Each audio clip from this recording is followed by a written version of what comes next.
اللہ کے پاک نام سے اپنے آج کے سبق کا آغاز کرتے ہیں۔ پارہ نمبر 2 ہے سورہ البقرہ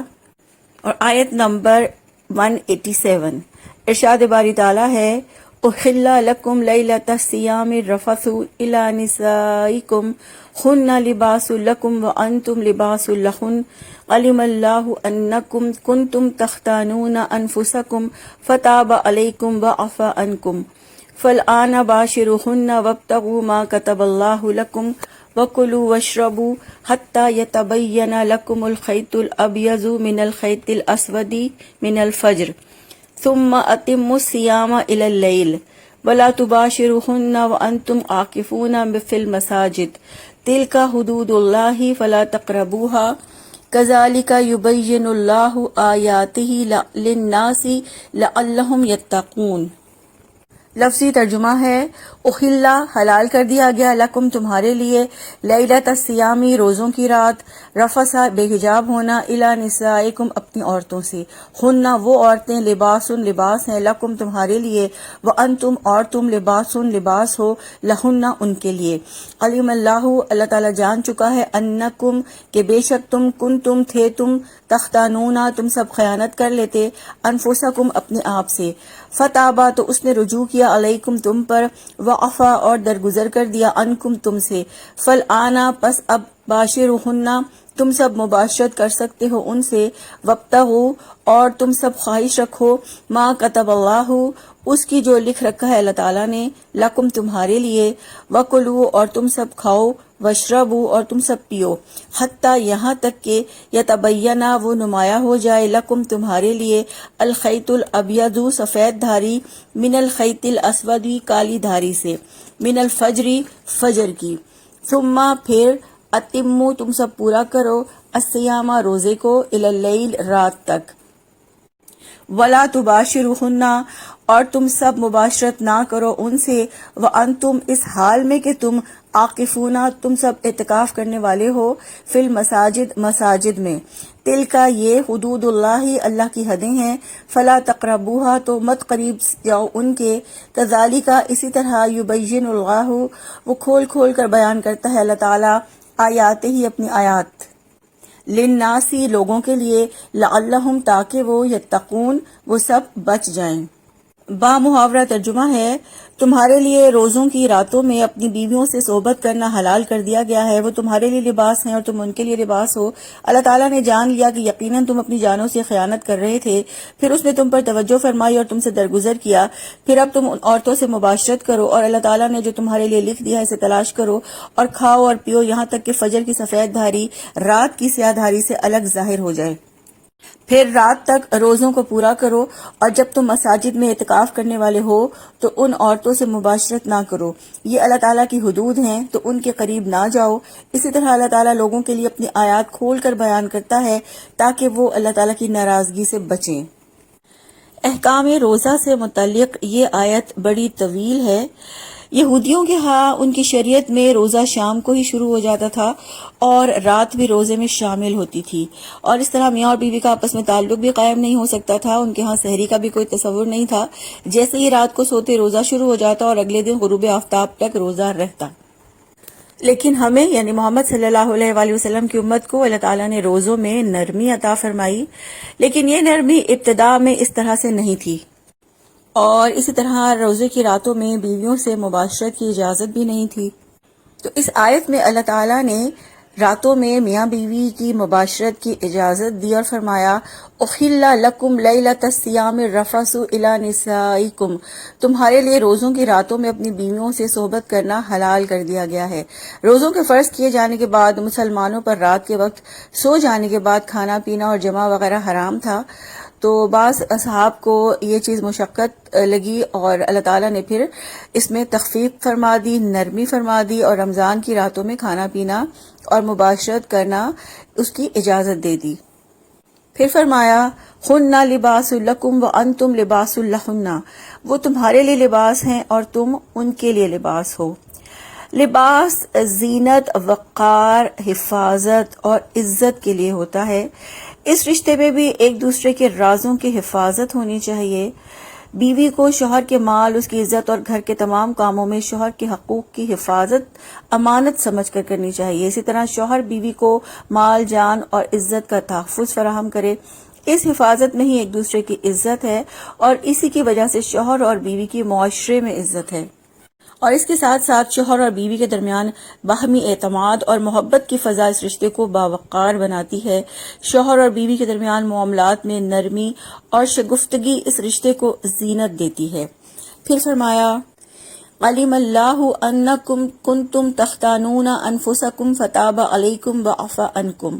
اللہ تعالیٰ نے جان لیا کہ یقیناً تم اپنی جانوں سے خیانت کر رہے تھے، پھر اس نے تم پر توجہ فرمائی اور تم سے درگزر کیا۔ اس سلسلے میں برا بن عازب رضی اللہ عنہ کی روایت ہے کہ رمضان کے روزوں کی فرضیت کے بعد لوگ پورا رمضان اپنی بیویوں کے قریب نہیں جاتے تھے، لیکن بعض صحابہ کرام خیانت کرتے تھے، یعنی اپنی بیویوں سے جماع کر لیتے تھے، یعنی مباشرت کر لیتے تھے اور پھر اس کو گناہ تصور کرتے تھے، تو اللہ تعالیٰ نے ان کو اجازت دے دی اور فرمایا فَالْآنَ بَاشِرُوهُنَّ وَابْتَغُوا مَا كَتَبَ اللَّهُ لَكُمْ۔ پھر اب تم ان عورتوں سے مباشرت کرو اور اللہ تعالیٰ نے جو تمہارے لیے لکھ دیا ہے اسے تلاش کرو۔ تو اس آیت میں دو چیزوں کی اجازت دی گئی، ایک بیویوں سے صحبت کی اور دوسرا بیویوں سے اولاد حاصل کرنے کی۔ اللہ تعالیٰ نے فرمایا کہ اب تمہیں بیویوں سے ملنے یعنی ان سے مباشرت کرنے کی اجازت ہے اور اللہ تعالیٰ کی لکھی ہوئی نعمت یعنی اولاد کو تلاش کرنے کی اجازت ہے۔ پھر فرمایا کلوا واشربوا حتى يتبين لكم الخيط الابيض من الخيط الاسود من الفجر، اور کھاؤ اور پیو یہاں تک کہ فجر کی سفید دھاری رات کی سیاہ دھاری سے الگ ظاہر ہو جائے۔ عدی بن حاتم رضی اللہ عنہ کہتے ہیں کہ میں نے رسول اللہ صلی اللہ علیہ وآلہ وسلم سے سوال کیا کہ اللہ کے رسول صلی اللہ علیہ وآلہ وسلم سفید دھاری اور سیاہ دھاری سے کیا مراد ہے؟ تو آپ صلی اللہ علیہ وآلہ وسلم نے فرمایا کہ اس سے مراد رات کی سیاہی اور صبح کی سفیدی ہے۔ تو آیت کے اس حصے میں سحری کے آخری وقت کے بارے میں وضاحت کی گئی ہے کہ کھاؤ پیو یہاں تک کہ صبح کی سفیدی رات کی سیاہی سے الگ ہو جائے۔ یہاں رات کی سیاہی کو سیاہ دھاگے اور دن کی سفیدی کو سفید دھاگے سے تشبیہ دی گئی ہے۔ پھر فرمایا ثم اتموا الصیام الی اللیل، پھر رات تک روزوں کو پورا کرو۔ رات تک روزوں کو پورا کرنے سے مراد یہ ہے کہ جہاں رات کی حد شروع ہوتی ہے وہاں روزے کی حد ختم ہو جاتی ہے، اور رات کی حد غروب آفتاب سے شروع ہوتی ہے تو روزہ بھی غروب آفتاب تک پورا کرو۔ یہاں ہم سحری اور افطاری کے بارے میں رسول اللہ صلی اللہ علیہ وآلہ وسلم کی تعلیمات کو دیکھتے ہیں کہ حضرت انس بن مالک رضی اللہ عنہ سے روایت ہے کہ رسول اللہ صلی اللہ علیہ وآلہ وسلم نے فرمایا سحری کھایا کرو، اس میں برکت ہے۔ پھر اسی طرح حضرت سہل بن سعد رضی اللہ عنہ سے روایت ہے کہ رسول اللہ صلی اللہ علیہ وآلہ وسلم نے فرمایا میری امت کے لوگوں میں اس وقت تک خیر باقی رہے گا جب تک وہ افطار میں جلدی کرتے رہیں گے۔ پھر فرمایا وَلَا تُبَاشِرُوهُنَّ وَأَنْتُمْ عَاكِفُونَ فِي الْمَسَاجِدِ، اور جب تم مساجد میں اعتکاف کرنے والے ہو تو پھر ان عورتوں سے مباشرت نہ کرو۔ اعتکاف رمضان المبارک کی خصوصی عبادت ہے اور اللہ عز و جل کا تقرب حاصل کرنے کے لیے مسجد میں رہنا اعتکاف کہلاتا ہے۔ اعتکاف کرنے کا مطلب یہ ہے کہ انسان رمضان کی آخری 10 دن مسجد میں رہے، جس میں اپنے آپ کو اللہ کے لیے وقف کر دے اور اللہ کے ذکر اذکار اور عبادت میں وقت گزارے، یعنی تمام دنیاوی مصروفیات کو ترک کر کے رمضان کے آخری دن صرف اور صرف اللہ کی عبادت کرے۔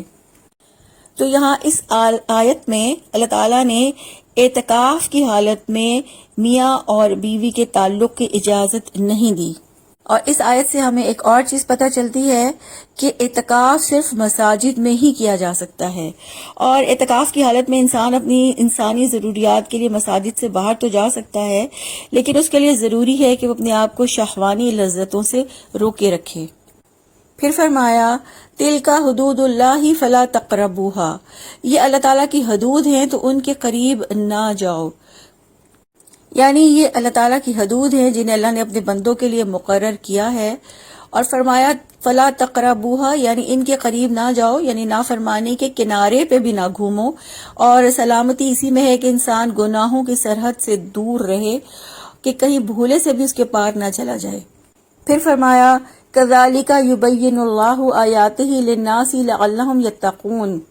اسی طرح اللہ تعالیٰ لوگوں کے لیے اپنی آیات کھول کر بیان کرتا ہے تاکہ وہ اس کی ناراضگی سے بچیں۔ اللہ تعالیٰ اپنے بندوں پر سارے احکامات واضح کر کے یہ بیان فرماتا ہے تاکہ لوگ متقی بن جائیں، تاکہ لوگ پرہیزگار بن جائیں، ہدایت اور اطاعت کو پہچان لیں، کیونکہ بعض اوقات انسان حرام فعل کا ارتکاب اس وجہ سے کر بیٹھتا ہے کہ اس کا علم نہیں ہوتا۔ تو اللہ تعالیٰ نے آیات کو کھول کھول کر بیان کر دیا ہے، تو اب کوئی حجت نہیں رہی۔ فرمایا لعلہم یتقون، تاکہ وہ متقی بن جائیں، یعنی تقوی مطلوب ہے۔ ہم نے روزے کی فرضیت والی آیت میں بھی دیکھا تھا کہ اللہ تعالیٰ نے فرمایا تھا کہ اللہ نے روزے اسی لیے فرض کیے تاکہ تم بچ جاؤ، یعنی تاکہ تم تقوی اختیار کرو۔ اور یہاں اس آیت میں بھی اللہ تعالیٰ نے تقوی اختیار کرنے کا حکم دیا ہے۔ تقوی اللہ کا ایسا خوف ہے جس کی وجہ سے انسان گناہوں سے بچتا ہے اور نیکی سے رغبت کرتا ہے۔